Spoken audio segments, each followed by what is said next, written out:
A better route. Chapter 68. It had been a year since the three Jinchurikis had gone to the hidden cloud, and the progress they were making was just amazing. B honestly couldn't have been more proud of them. While he had wanted to go straight into them taking full control of their tailed beast's chakra right after they confronted their darker selves, he thought he'd better not do that right away.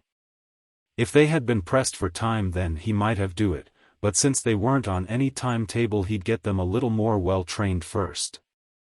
At this point he was thinking he'd wait a month more and then let them try to and gain control of the tailed beasts. Still, he was very happy with where they were right now. Naruto was able to use 3 tails worth of power without losing control, which was nothing to laugh at.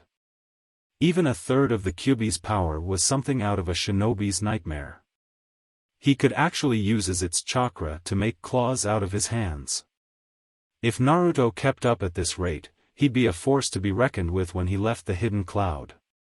Fu could control about 2 tails worth of power and they'd given her a special little ability that she was loving. She could actually grow wings on her back like a locust and fly around for a while. Although it did cost her so much chakra that she couldn't even use it for 10 minutes, but she was training to make that longer. Gaara's training was a little bit different. He couldn't only use 1 tail's worth of power since he was the one tail, but Shikaku gave him other abilities to train with other than that. Ever since his heart-to-heart with his inner self, his control over sand had grown exponentially. Hell, he was working on creating giant version of his sand tsunami. The things his sand was now able to do was just fantastic. It hadn't all been work over the past year though. Their friends and family had come up to visit them multiple times. Hinata had come to see Naruto, Shino to see Fu, and even Sakura to see Gaara.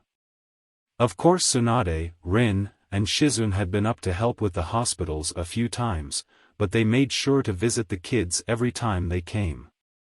Hinata was actually scheduled to come up in just a few days, and Naruto couldn't have been more excited. However, the Kyuubi had a present for him. A present that would make his visit with Hinata a little more complicated. Naruto had been sleeping for quite some time when he started to dream he was in a familiar place. The dimly lit square was just as homey as ever, with a nasty smell and faint air of rage to it. A deep voice growled from behind a cage, "Kid, we've got a major problem here."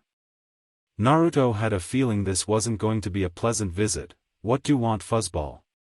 The Kyuubi ignored the fuzzball comment for the time being. "You've been talking too much of my power. I've given you more than enough to protect yourself, so just it out and work on something else." Naruto couldn't believe this. "Are you joking? I'm getting us stronger. Besides, it's not like you're using your power right now." The Kyuubi scoffed. "I don't trust you yet, kid, so I'm cutting you off.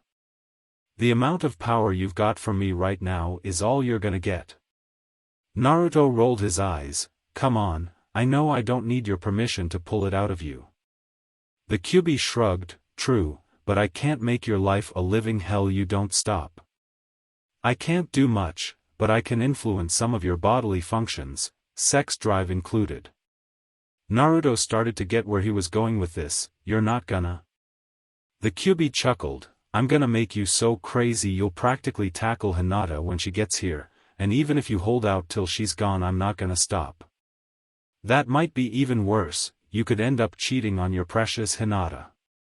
Naruto started to grind his teeth. "I'm not gonna stop training with your power and I'm not gonna cheat on Hinata-chan."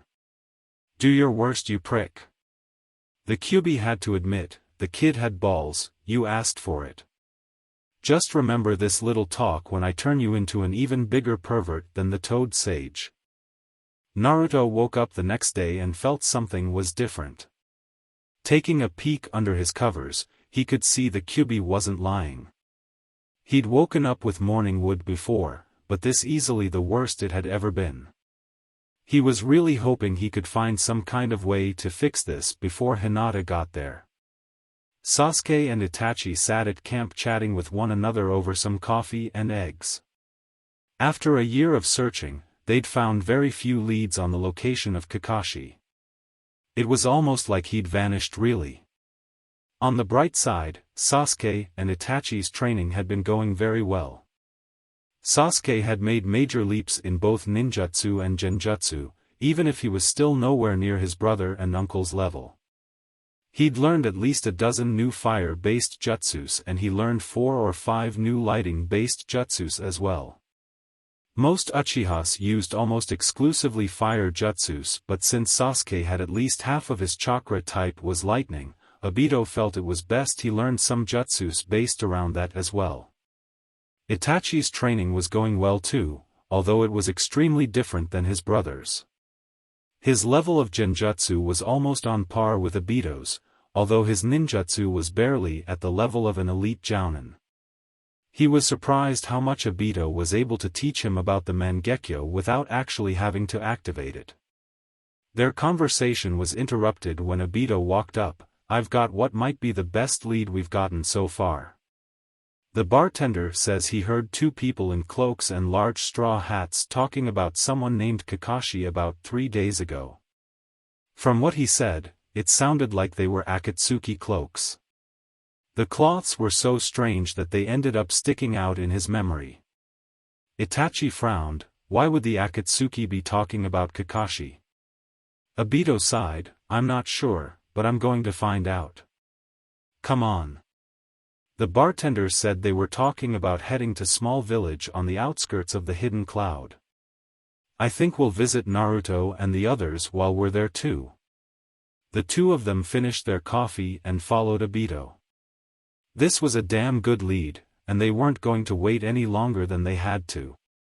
Fu and Gaara nearly died of laughter when they heard about Naruto's predicament, which was impressive because not much made Gaara laugh. It made training almost impossible, as Naruto couldn't focus at all.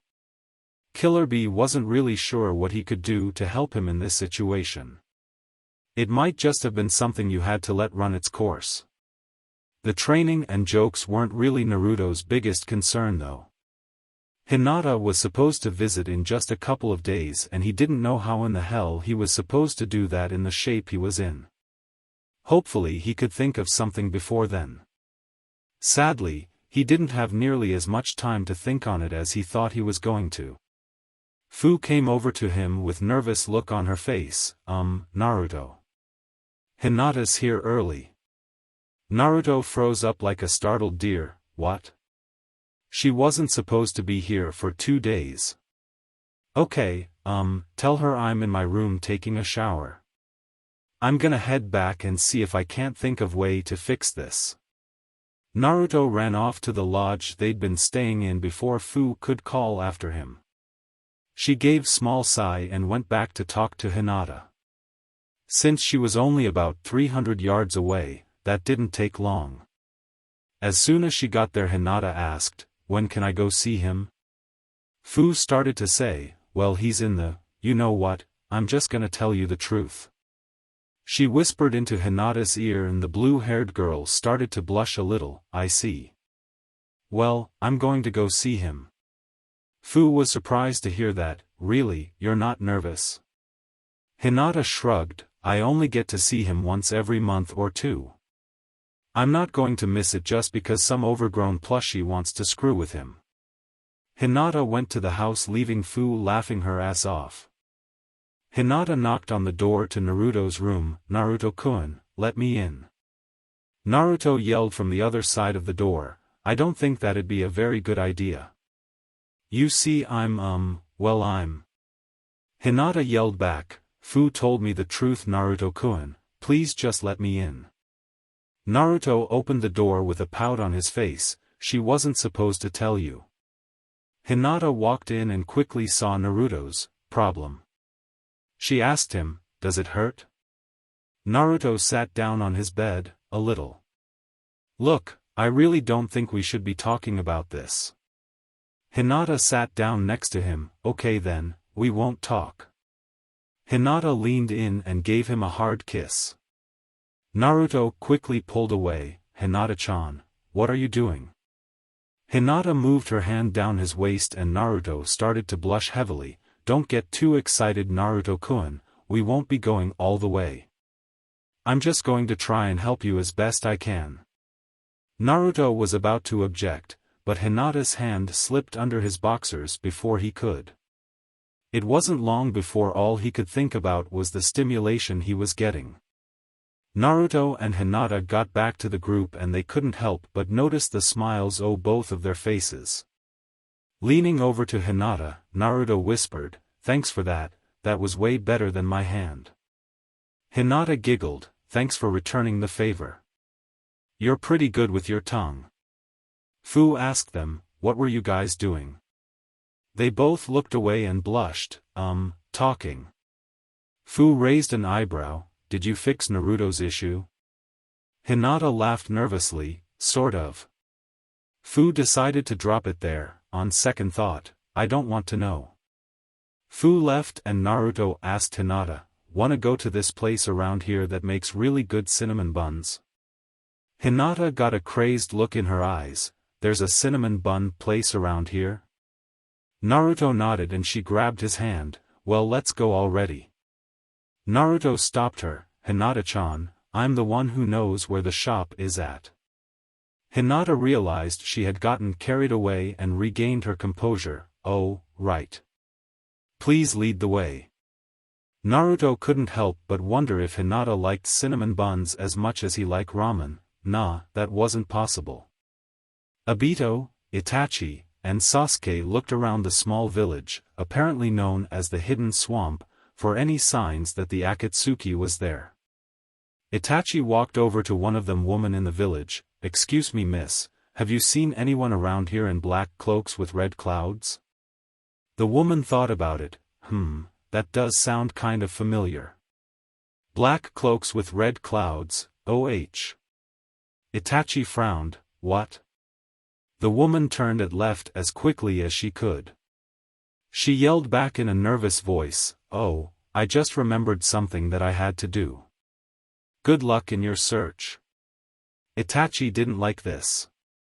The Akatsuki was supposed to secret organization, but it seemed like this villager was already afraid of them. They kept asking people for the rest of the day, but got the same response. It was clear it was going to take a little special to get some information this time and Obito knew just how to do it.